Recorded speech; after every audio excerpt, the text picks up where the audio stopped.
numbers just aren't adding up.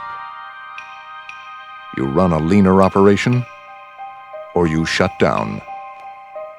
How many people will you have to let go? Or is there another way? Tonight on Frontline, what does it take to stay in business today? We had to go through that downsizing period, or we wouldn't have survived. Correspondent Jeff Madrick looks at the hard decisions companies have to make and the people they affect. There is no loyalty anymore to the employee of America. Tonight, does America still work? Funding for Frontline is provided by the Corporation for Public Broadcasting and by annual financial support from viewers like you. This is Frontline.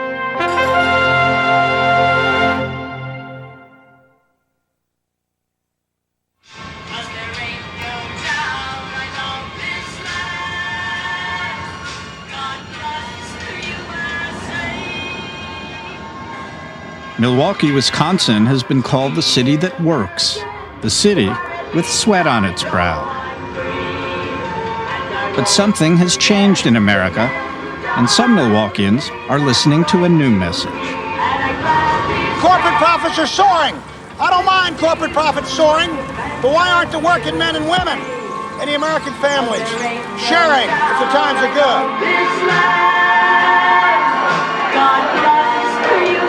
The day before the 1996 primary, Patrick Buchanan brought his anti-corporate message to town. We got to stand up for that idea and that ideal. Something called a living wage for the men and women of America. And these trade deals have sold that out. You and I know it. I got a job. I don't want to see it go away because they can find someone that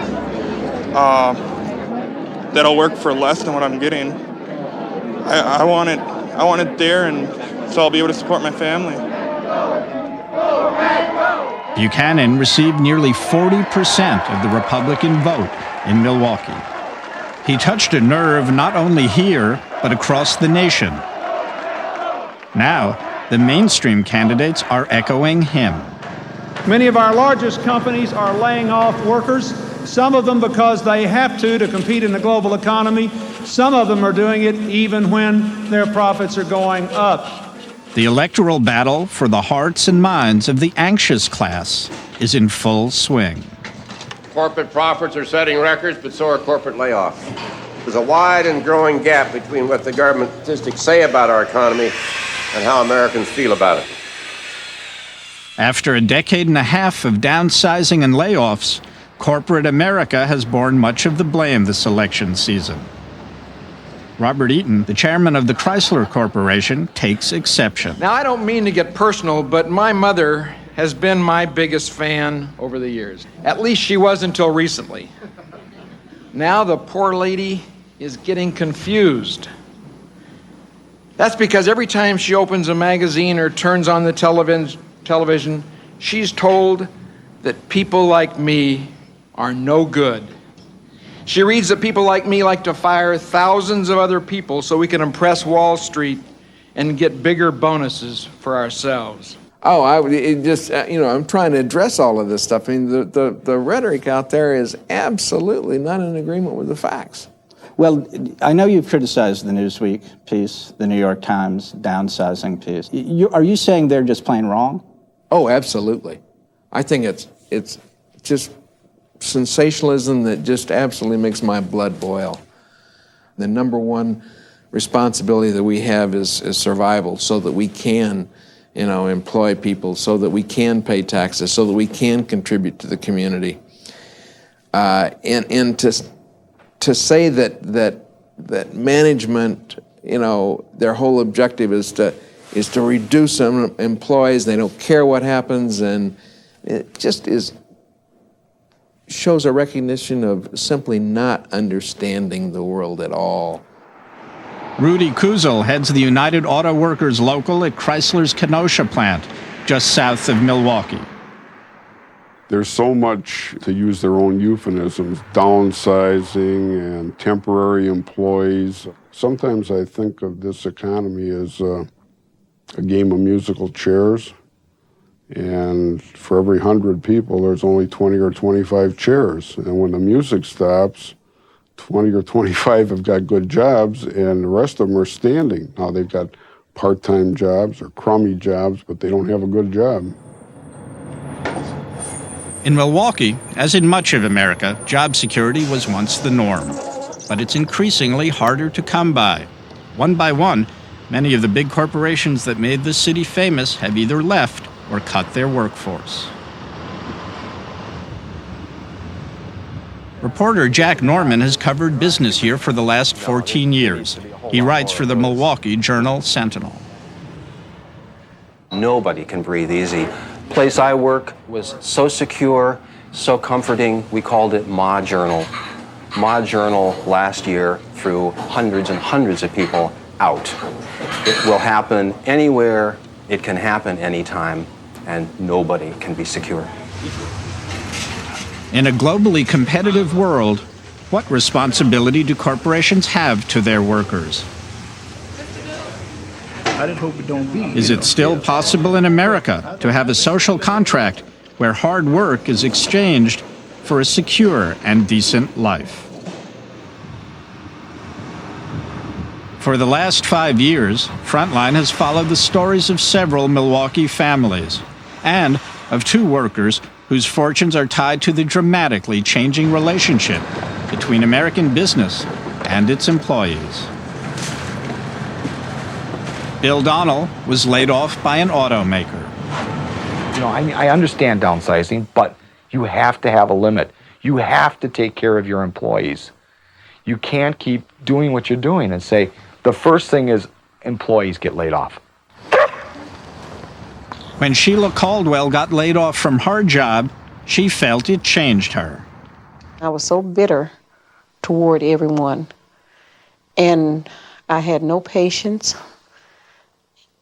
It was just a side that I had never seen in myself, and I wasn't used to that. I'm usually friendly, outgoing, but it really just made me just pure bitter. Back in 1991, when Frontline producers first met Sheila, she had lost her union job at Briggs & Stratton. Briggs, mainly a maker of lawnmower engines, had long been Milwaukee's largest private employer, providing over 10,000 family-sustaining jobs.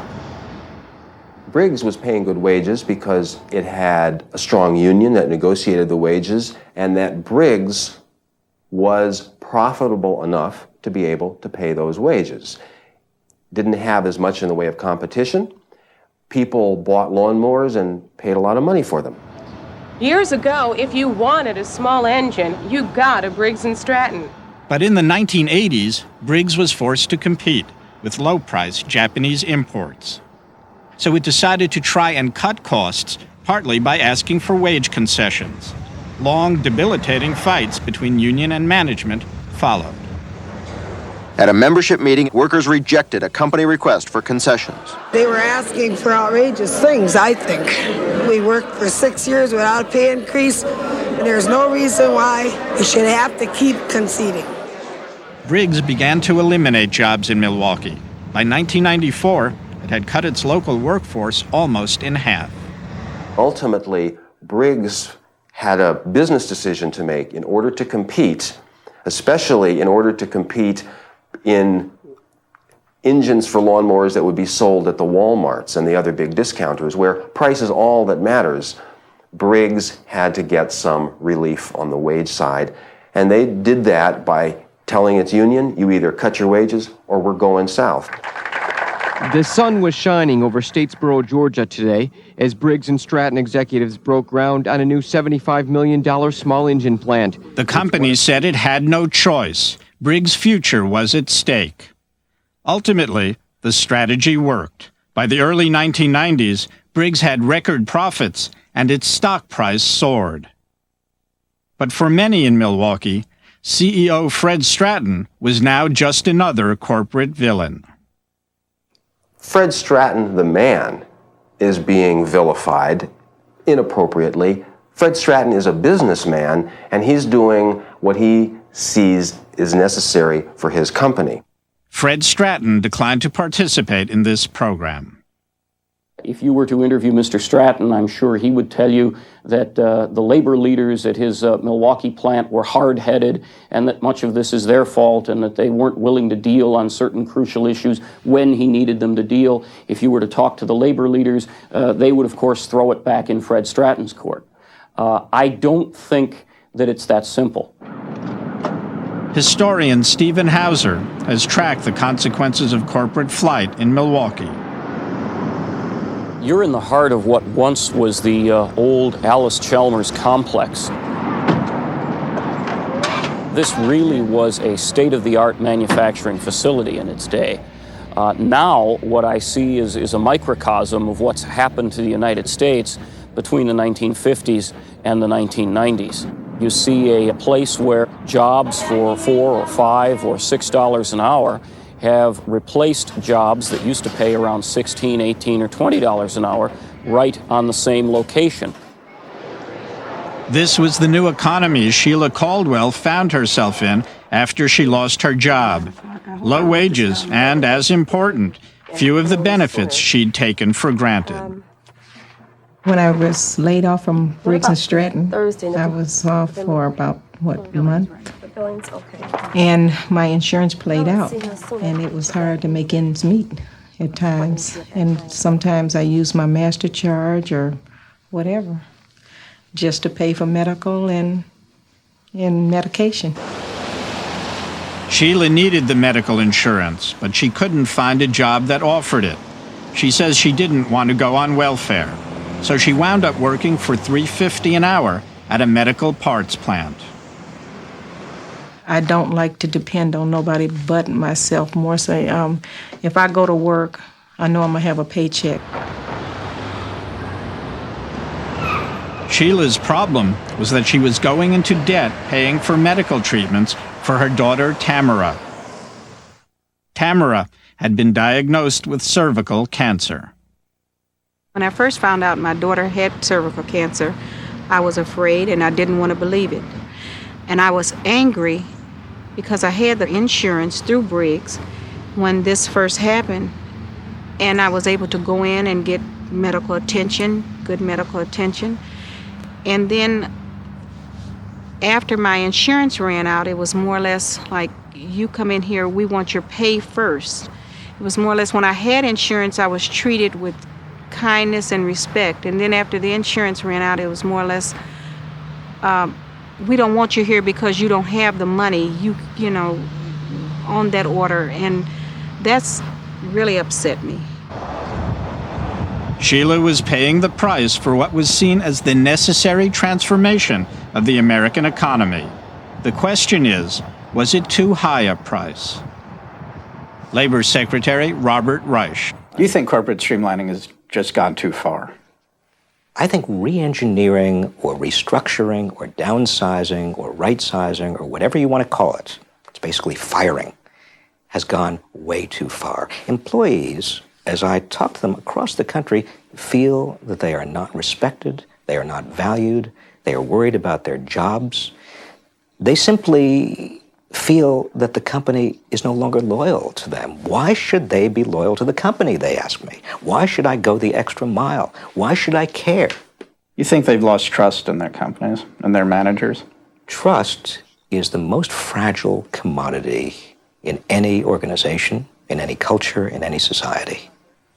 Once trust is abused, once it's lost, it is very hard ever to regain it. They've been building cars in Kenosha for 86 years. But soon, the big old auto plant on the lakefront will close. Chrysler is leaving town. So are 5,500 jobs. It was 1988. Chrysler had bought out American Motors and its Kenosha plant just the year before. Now, only 1,000 workers were left here. Well, everyone had great expectations when Chrysler bought this plant because they came to the community and promised that the plant would be in operation for at least 5 years, assembling 2 Chrysler cars, the L body and the M body. And they weren't here a year when they announced they were closing the plant. Blame us for being dumb managers, for spending $200 million to put 2 old cars in an 86-year-old plant, But please don't call me a liar when I've got to close it sooner than I thought. Management said, gee, we're sorry. We made a promise, but we can't keep it because we promised the people in Detroit, too, so tough luck. Those were rough times in 1987 when Kenosha was closed. Was it, looking back, was it really necessary? There isn't any company in the world that is competitive, doing well, that says, golly, I'd like to downsize. We had to go through that downsizing period in 89, 90, or we wouldn't have survived. And so, while it's very unpleasant for the companies, and more so even for the people, you got to clearly not something that you want to do. It's a unbelievable hardship on the employees and so forth. But it's a necessary thing to do to be able to ultimately grow and change and be more competitive.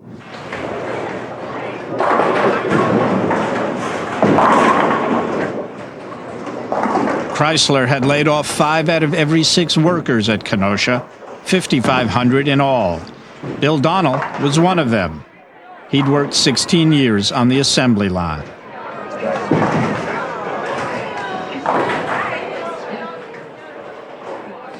It's like your whole world is coming to an end.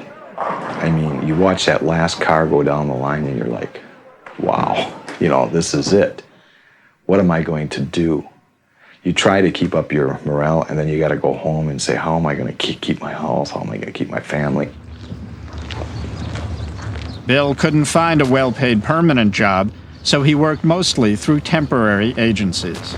In this area, I was a door-to-door salesman. I sold ice cream, and it was all commission. And my job was to sign up new customers, so I would go around with a half-gallon of ice cream and hand it to them, and come back a couple days later and tell them about our service and leave them a brochure and ask them to go through it. And I worked for that company for 9 months. It's not like being hired in. You don't feel comfortable, okay? It's like you're only there temporary. The people treat you that way in a lot of situations.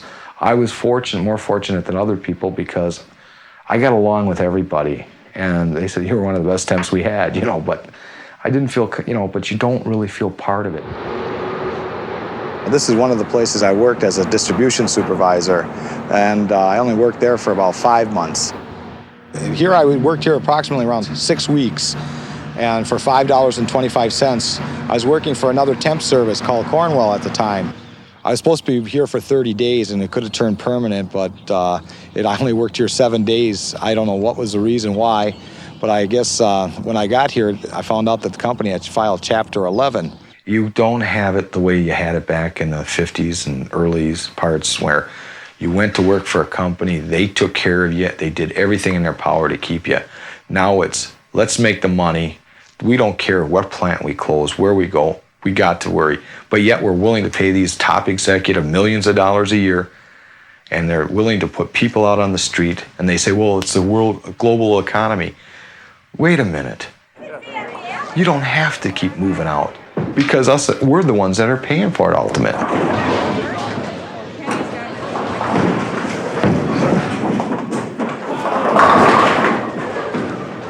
Through the 80s, there's no question about the fact that the auto industry in the United States was not very competitive, either from the time it took to do a product, the amount of investment it took, the cost to build it, or the quality. And the industry went through a very substantial changeover domestically. We were either going to change or we weren't going to survive. We almost didn't survive. We had another brush with bankruptcy only 6 or 7 years ago. And I think there's nothing that focuses people, like that survival instinct. Orders. In fact, what I'll do is ask you people. Sheila Caldwell also had to fight for survival. After 2 years at low-wage jobs, she just couldn't make it. So she quit work and, with some public assistance, attended school full-time to retrain in the medical field. I decided to go ahead and quit my job and go to school and try to make the best of it while I can, because I don't know when this opportunity is going to come again, and I'm getting older and the children are getting older, and I'm gonna have to do something. Algebra. Pain.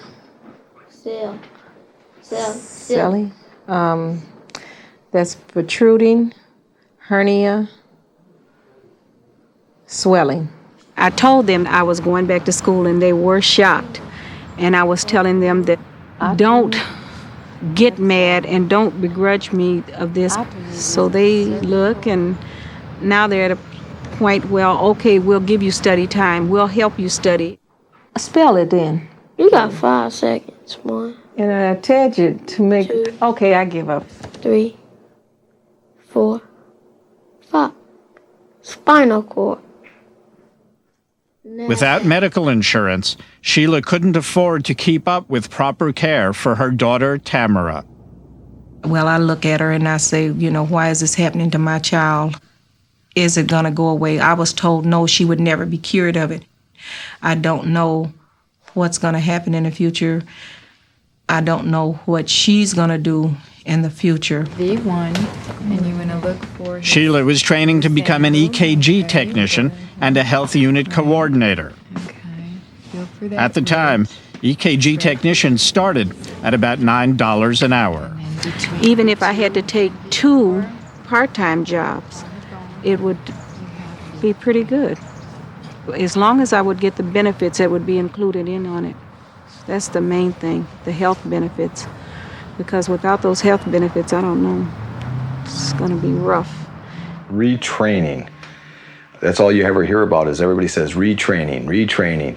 What are you retraining these people for? Are you retraining them for jobs that exist? Are you retraining them for jobs in the future? When I lost my job at Chrysler, I was told, finish your education, get a better education, and you'll move on. And I've got certificates up kaboo to show you that I attended. And I maintained somewhere around a 3, from a 4.0 to a 3.7 in my training programs. But I yet couldn't get a job. Here you got CNC turning, my computer repair. They're not in order. Electronic fundamentals, computer software systems. I got tons of them. Mathematics. Oh, here's blueprint one. Here's my supervisory management certificate. Finally, Bill Donnell got what he thought was the opportunity he'd been waiting for. A state-run retraining program that promised a good job upon completion. I thought, if I can't believe the state of Wisconsin, who am I going to believe? If there's going to be more computers in this country, and they got to have computer repairmen. So I thought, this is great. Something that I've always wanted to do. What was the one sentence? The comment she made.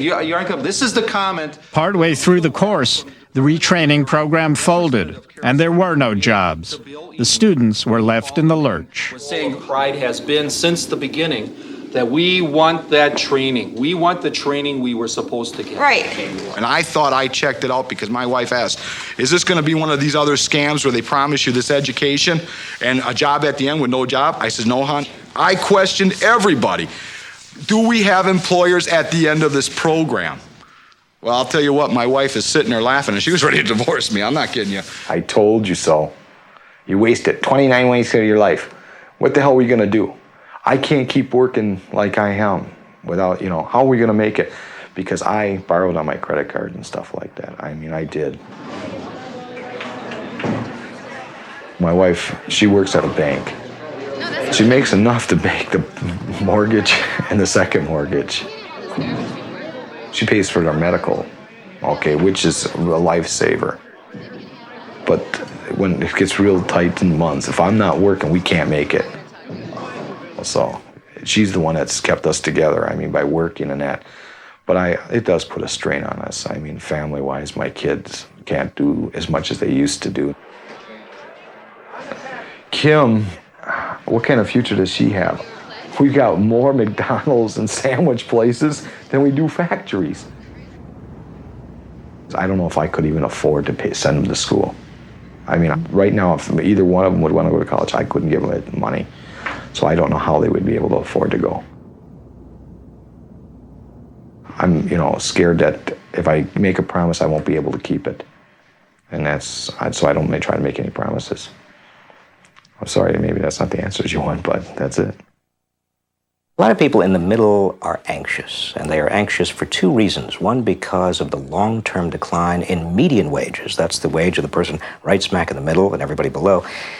But also because the rate of job loss that is permanent is higher in the 1990s than in the 1980s. You have two wage earners most families rely on, or they rely on a single wage earner who is the sole parent in that house, and therefore, if one wage is lost, that can mean the difference between making ends meet or destitution. So for a whole variety of reasons, there is genuine economic insecurity out there, even though the economy overall is doing splendidly. Don't forget to introduce yourself. Okay. Hi, Darren. How are you? My name is Sheila. And Like millions of Americans dislocated in the new economy, Sheila's retraining didn't enable her to replace what she had lost. She was now working 16 hours a day. She had 2 full-time healthcare jobs, catching a few hours of sleep between them so she could work all night. I would leave at 10:30 to be at County Hospital by 11 o'clock at night. And then I would get off at 7 in the morning, change clothes, and then work from 8 o'clock in the morning until 4 o'clock in the evening at family.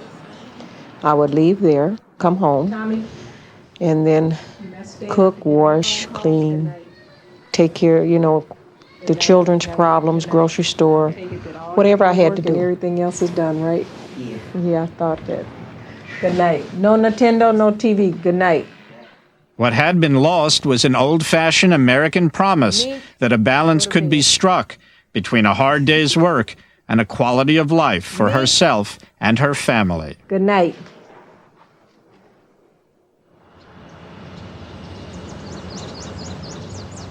It is 5 years later, in 1996, we return to Milwaukee.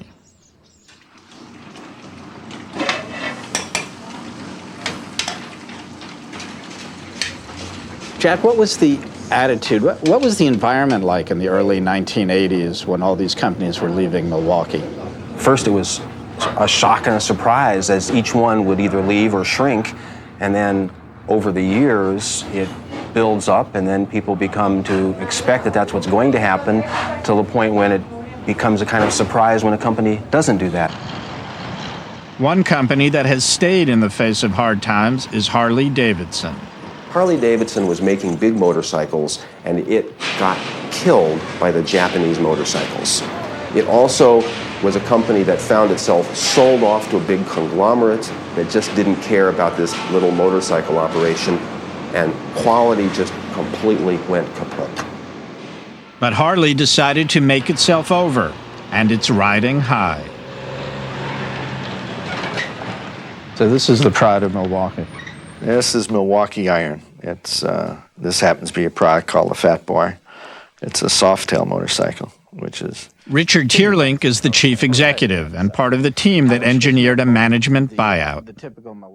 Was there a decision that had to be made about staying in Milwaukee, or did you never really consider leaving? If you go back to 1981, which was the time we did the leverage buyout, we didn't have a choice because we didn't have any funds to relocate. And if you also go back to that time, you find that was when we had to face a very tough decision in 1982 to lay off 40% of our people. We also vowed at that time we'll never do that again. Our challenge was we had too many people. We weren't efficient. We weren't making products quality that our customers wanted.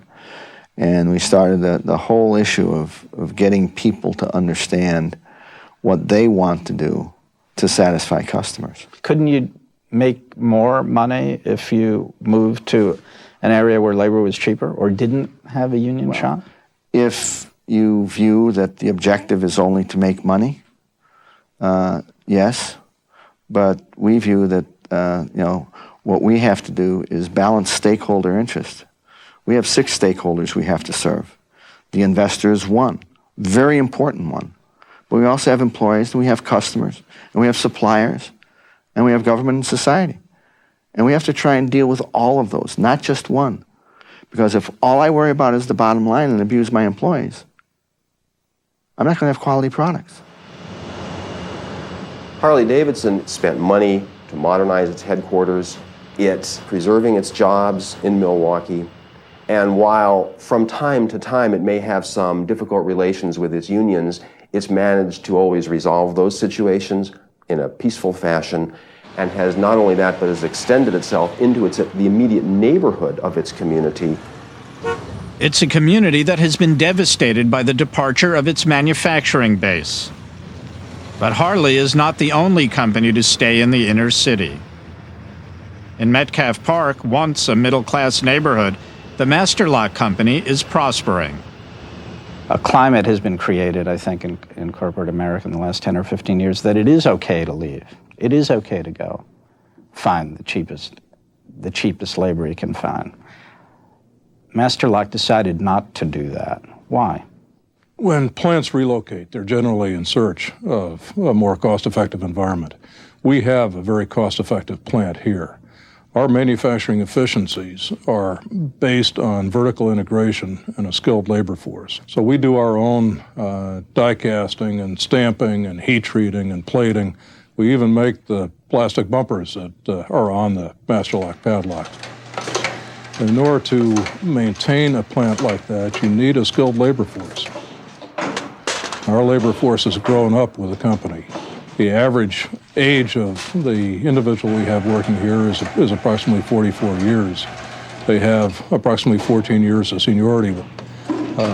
That level of skill is necessary in order to keep this process going and keep it efficient. In Milwaukee, jobs at Master Lock are coveted, and Sheila Caldwell landed one. When I get the lock bodies, I check and make sure that the lock bodies have rivets in them, checking for the springs and making sure the springs are in there and then in there right.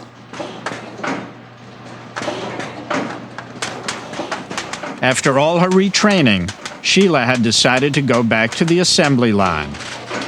In return, she got a job with regular hours and full benefits. Master Lock more or less brought me out of a hole. You're so down, you have no self-esteem. It's more or less like you hit rock bottom and then all of a sudden you have another chance. Go fly to the east, fly to the west, fly to the one you like the best. Oh, shake it, Sister Sally. Oh, shake it, Sister Sally. Shake it to the one you like the best. Okay. Yay! Since we last saw her, Sheila has become a grandmother, and her daughter Tamara's cancer is in remission. Sheila's insurance paid for Tamara's crucial surgery. What is that? You don't pay for your insurance. Master Lock pays for that. And if you have a referral from your main doctor, to go to the other doctors, all that's free. That's a blessing in itself. One of the reasons that Master Lock has been able to stay in the community is that for the most part, management and labor have stopped fighting each other. The last major strike here was in 1980. This morning, the police made their presence known. They lined the streets as non-union workers drove in and out, keeping the couple hundred picketers on the sidewalk. I was the head of the strike committee. It was rough. We had other companies from other cities coming in and joining us on the picket line. We had Solidarity Day where we flattened cars. To look back on that and we go, man, that really happened. Don Tiny Cheatham is a union worker and Master Lock's representative for community relations. 6 years ago, the company asked me if I would mind getting into the community and find out why the residents were so bitter about Master Lock. He oversees the company's neighborhood outreach programs. And the reason we're doing it is because we want to open up to the minority ladies, because we're getting our young men, but we want some women, and it's not dirty. It's not, you won't get dirty. I can go like this. This is how I used to go when We've had a lot of kids throw water and throw stones. We had graffiti on our building. And if we didn't get involved with our community and have somebody that's out there on the field, so to say, then I think we wouldn't be here. One of the things that I was going to be involved doing was getting rid of bad actors in our neighborhood. And this building was one of them. This was prostitutes, drugs, you name it. I mean, the cops were here every night, and we leveled it. We didn't literally tear it down by hand, but we got the city and the people at the city hall to be in power with us to help us get rid of this. We've done that with the people in the neighborhood.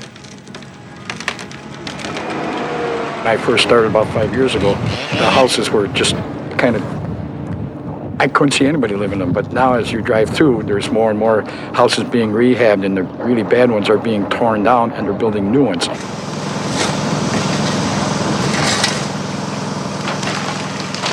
The environment in which our people come to work, the environment in which they work, in which they live, have a great effect on their attitudes, the constructive approach that they bring to the job. It makes them feel better. It makes your employees feel better. It makes them more productive. But companies like Master Lock may be more the exception. Dan Luria is a management consultant. No more than 20% of American companies are clearly on the high road to stay. Everyone else has either chosen the low road or is being actively tempted to take the low road. And that is, in large part, what's wrong with the American economy. It's what makes us produce too many things that are at the low end of the food chain in manufacturing and not enough at the high end. Is it simply becoming fashionable in corporate circles to take what you describe as the low road? Is it just the thing to do? Look for low wages and low investment production facilities rather than high wages, good managerial techniques, high investment. Doing the right thing is risky. And if the right thing involves making big investments in equipment, in old plants, in older workers, those are all things which carry risks. You could put all this money in, you could have the best intentions of the world, and you could lose your shirt. Absolutely right.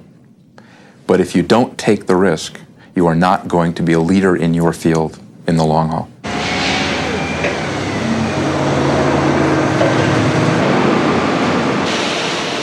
One other company that decided to take the risk and invest in the Milwaukee area is Chrysler. The company invested aggressively in the Kenosha plant, which makes engines for the popular Jeep Cherokee. It also upgraded its technology and retrained its workers. Of the 5,500 laid off, 500 were rehired. Bill Donnell is an auto worker again. He's back, making over $18 an hour with full benefits and an annual bonus. It's the best day of my life. I mean, smiles and everything. I'm not kidding you. I mean, because it was like to myself, hey, that's a $10 an hour raise, more, and I said, great. I kiss that ground right now every day I go in. I'm serious. I appreciate it. There was an effort that started really in 1987, 88 to completely rejuvenate the product lineup of the Chrysler Corporation and at the same time try to bring the workforce in as a partner in working to improve cost and quality. No longer can an auto company afford to have the so-called dumb assembly line worker that doesn't know anything. These people are doing industrial engineering, they're doing ergonomic engineering, they sit in groups and brainstorm and do problem solving. Item 49. We've had our whole assembly line re-engineered and redone by the people that work out there. Yeah. If you got the features there, and the feature in the backwards hooking, you should be able to pick up the short block like that too. They've got a counterweight out. What they've come to realize is the people that are out on the line doing the job day in and day out learn a lot about their job and a lot about how it should work. They want to get with us, and I'm waiting for them to... We have designs, we talk about what the design people are proposing and then exchange, will this work or won't this work in our context. And being an engineer, I have a mindset as to how things should work, whereas the assembly people or our union workers here have different ideas and actually have the work experience to do it. You can dislike the management, but you can't dislike your customers and you can't dislike yourself. Now, workers and management have got a common objective that nobody can argue with, and that's giving their customers the best possible product they can give them. 20 per layer. Working together to raise quality is new at Kenosha. When American Motors owned the plant, worker-manager relations were poor. No fingerprints. I got one instance where it really ticked me off. Machine broke down that I was running. I knew it broke. They called the maintenance over and the engineers over to look at it, and I says, you know, I think there's something wrong with the table. You know, the table don't seem to be working right. It's supposed to rotate. It rotates, but there seems to be something wrong. And they told me, shut up. We're engineers. We know what we're talking about. Well, about an hour later, after it's been down this long, the engineer says, oh, I found out what's wrong. The table's offline. I says, yeah, you found out what's wrong. That's what I told them the first 5 minutes. But because I was a peon, they didn't listen to me. Now the first thing they would do is ask me, what do you think's wrong? I enjoy going to work. Bill Donald's union seniority got him the job at Chrysler. Now he's been retrained as an engine repairman. You have to pay attention. You've got to listen. It's being trained the right way. It's just a learning experience. When I was working last, if you have problems, you go talk to another repairman, see if he ever ran into problems like that. It's using your brain instead of your brawn. You got something like $5 million for retraining from the state of Wisconsin. How critical was that at Kenosha?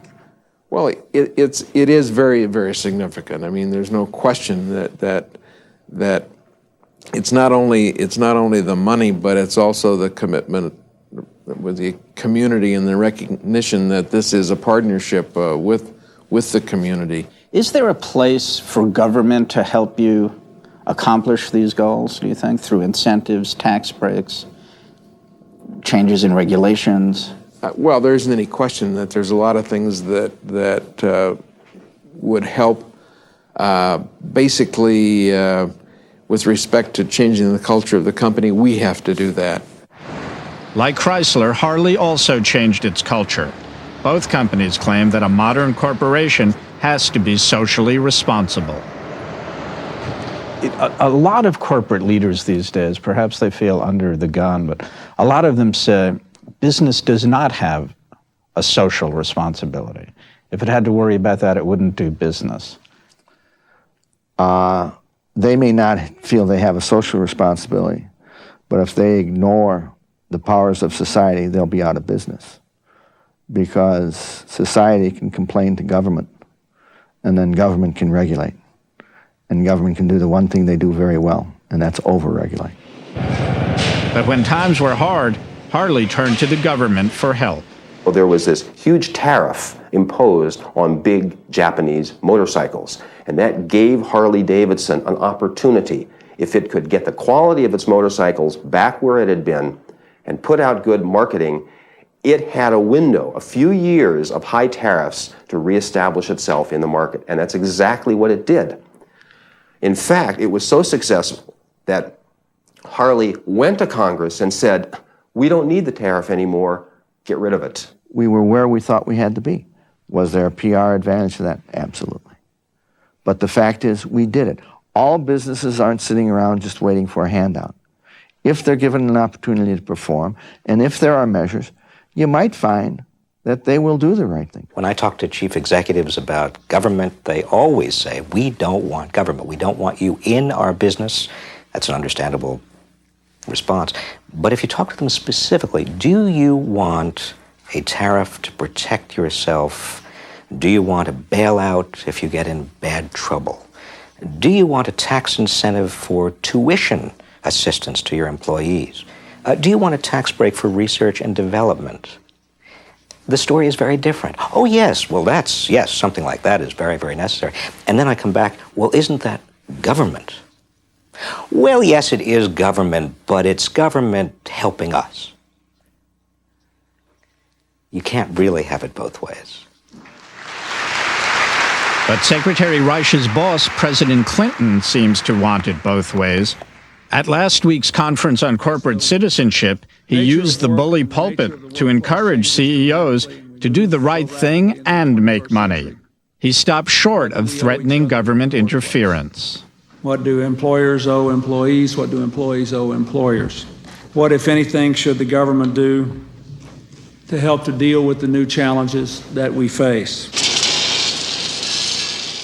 There is promise in the new economic environment, but the new social contract doesn't include job security. The simple truth is that in the 1990s, those who have lost their jobs are on average out of work longer than in most of the 1980s.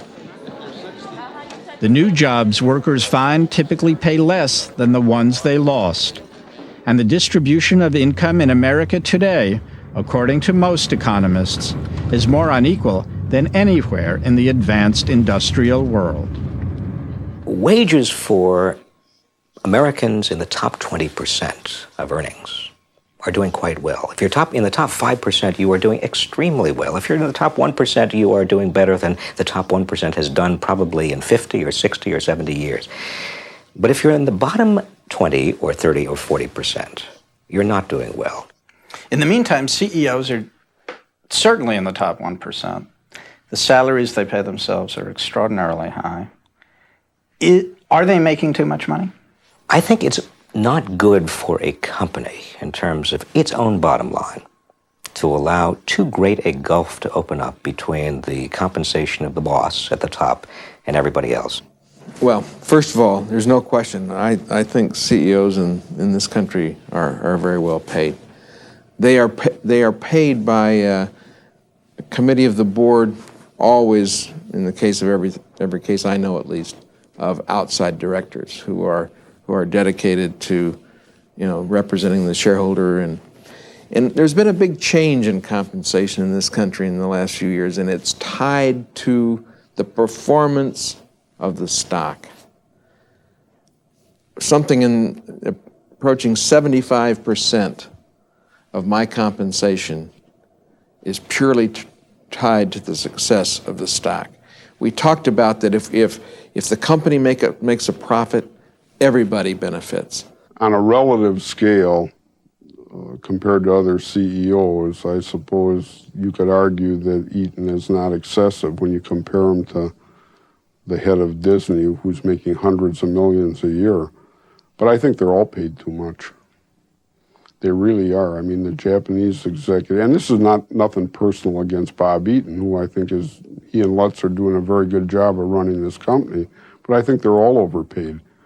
$4 million a year, that's $2,000 an hour. Nobody's worth $2,000 an hour. But Chrysler's profits are way up, and they've adopted a generous profit-sharing plan for their employees. Our new 2.7 V6 engine, which is new to Chrysler Corporation, will be building it next summer. They're also expanding the Kenosha plant to build an engine they now buy from Mitsubishi. It'll mean considerably more jobs. We're not saying exactly how many because... But with all the new efficiencies, it's likely only a quarter of those who originally lost their jobs will be called back. Through this facility. It's a lot better. It's not as stressful until she was told that she made... Despite being one of the lucky ones, Bill is still feeling hard times. He's deeply in debt, and he figures it will take 5 years to get back to where he was in 1988. His daughter Kim is working part-time and considering whether to go to college. Now that he's making more money, he can pay for my prom dress and my prom shoes that I just bought yesterday. It's really nice of it, isn't it? Instead of making me pay for my prom stuff. And things that I pay for that Ma doesn't tell me I pay for. I'm just finding out about them right now. I know they went shopping yesterday. I know I bought something. I can't tell you how many people that have come back to work for Chrysler that aren't married anymore and they're divorced, and that the pressures of all that time off or during that time just isn't the same like it was. Not to say that their families would have stayed together. I don't know. But I think there was you can see a lot of people. I know a lot of people that went bankrupt. I know a lot of people that lost their families, and it just, certain things. They're happy to be back, and it's great, and they're feeling great that they're starting to live what they used to live like, and they're starting to get their feet back on the ground again. Now that I'm working at Master Lock, it seems like I'm more independent. I'm stronger. It's like I can do this on my own. Like, How you doing? I don't know how you would say. It seems like it's pride. I don't know. It's just self-pride. Okay. In my mind, Master Lock is going to be there forever. I see it as my retirement job.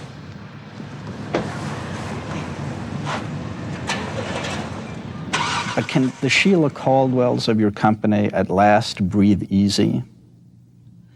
Well, I don't think any of us can breathe easy. The imports produce a low-priced product with low-cost labor. We can't compete on those bases. We have to figure out how to work smarter, not harder. Would a smart worker today say to herself, these are different times, anything could happen, I better keep more money in the bank. I better keep my eyes open for opportunities. What we hope Sheila's doing is figuring out how she can increase her skill levels so that she has more to offer Master Lock or more to offer another employer, so she can do a better job running the improved processes and the better equipment that we need to stay competitive. You cannot relax. Again, you know, you've got to think about whatever you're doing every single day. There's somebody that is going to buy that product or that service. Every morning when they wake up in Japan or Europe or Brazil or whatever, they're trying to become more effective and more productive so that they can do better in the world market. And if we don't do the same thing, they'll run right over us.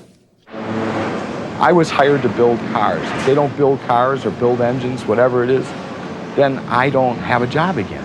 And I don't want to go through that again. I don't want to go through that again.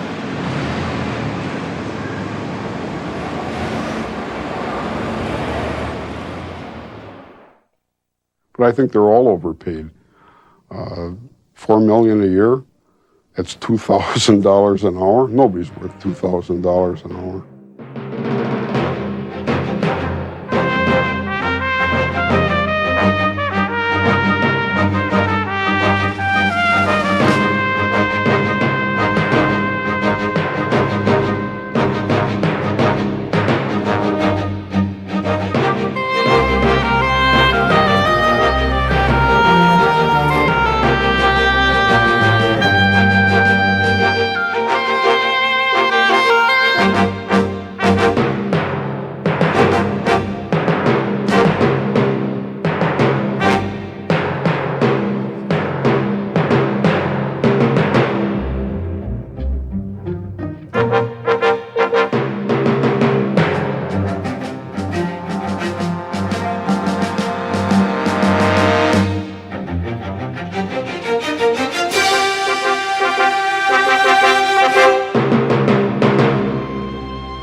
Funding for Frontline is provided by the Corporation for Public Broadcasting and by annual financial support from viewers like you. Frontline is produced for the Documentary Consortium by WGBH Boston, which is solely responsible for its content.